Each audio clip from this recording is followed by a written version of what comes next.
Hello, everybody. Father Mario Quejadas once here again from the Diocese of Joliet in Illinois, and also from the parish of St. Walter Church here in the Diocese of Joliet in Illinois for our hashtag Mission Mondays Hope is Alive with Father Mario. Hashtag Mission Mondays Hope is Alive with Father Mario. And this is our week 15 or episode 15, premiering November 16. Remember that these reflections and teachings came from the Alpha series. If you are interested in an in-depth or community journey to answer these questions, please go to our parish website and join our Alpha series online. In the episode last week, we answered the question, why pray and what are the rewards of prayer? In this episode, we will answer the question that does God always answer prayer? Does God always answer prayer? This is such a mysterious question and such an intriguing question. Does God always answer prayer? In a sense, yes. He always hears our prayers. But like a good parent, he doesn't always just say yes. Because a loving parent won't say yes to all of the child's requests. Can you imagine if my parents gave me everything that I asked for when I was a kid?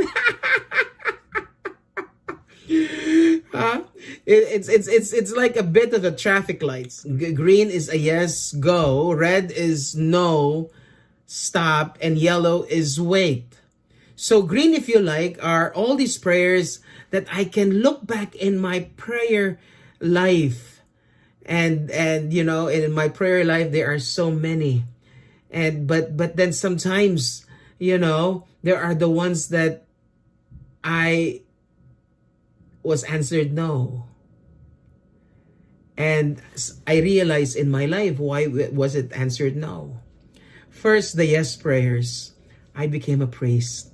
Since I was in 4th grade, you know, I have always dreamt of becoming a priest.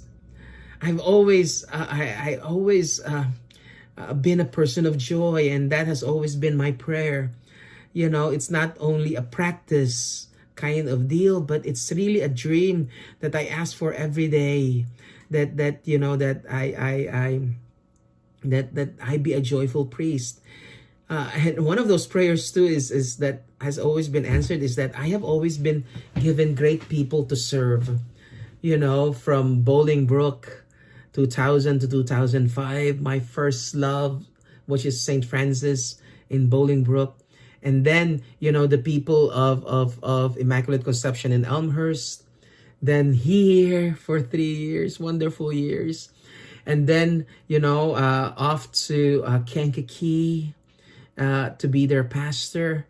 And now here as a pastor of Saint, it's like answered prayers after answered prayers. You know, people have been so awesome to me and supporting me and loving me and forgiving me so many times and being so patient to me as their pastor.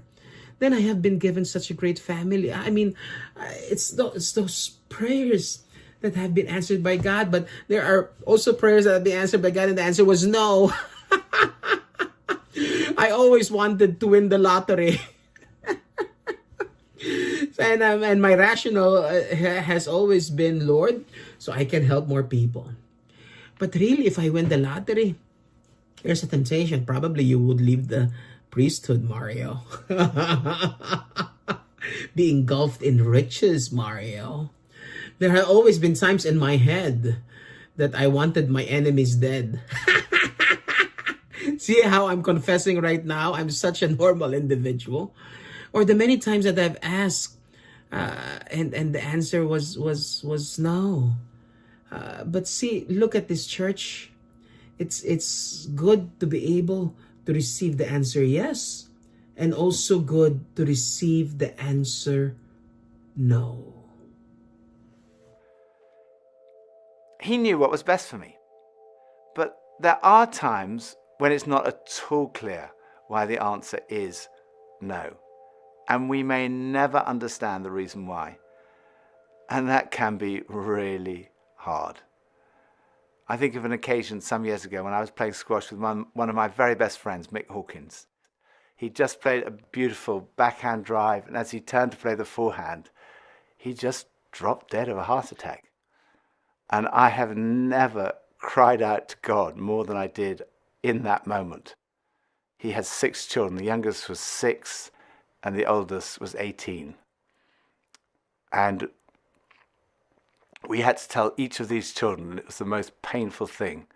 And it still is today, the most painful thing for me. At 5 o'clock the following morning, I went out for a walk because obviously I couldn't sleep, and I was praying, crying out to God, saying, God, I don't understand why this has happened. But I'm not going to stop trusting in you. I'm not going to give up praying. Corrie ten Boom said, when a train goes through a tunnel and it gets dark, you don't throw away the ticket and jump off.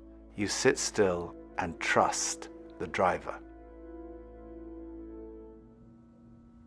So there is a yes and a no, and there's a wait, which is the yellow light. If a child asks to drive the car, you'd probably say, nope. But it doesn't mean no forever. There will come a time that when that request will be answered. I've experienced a lot of times in which God's answer to my prayers was, wait. The best is how I've waited for 10 years to become a priest. 10 years. And those winding years from Manila to Chicago to Benedictine University to St. Mary of the Lake University. I mean, all those winding roads. 10 years for God to be able to say yes. And it took me another 10 years, to become a pastor of a church. I've been waiting for 10 years. But the answer has always been wait. The best is yet to come. Wait. The best is yet to come. So don't hurry. If it's good for you, it will happen. But it will always happen in His time, not your time. There is this song, in His time, He makes all things beautiful. In His time. So wait and trust. If it's for you, God will prepare your heart in time to receive your prayers. So in this episode today, we talked about God's answers. God answers prayers. It's a yes or a no or a wait. Remember that these reflections and teachings came from the Alpha series. And if you are interested to an in-depth community journey to answer these questions, please go to our parish website and join our Alpha series online. This week, we have answered the question, does God always answer prayer? Next episode, next week, we will discuss, how do you pray? How do you pray? God bless you all, and I love you.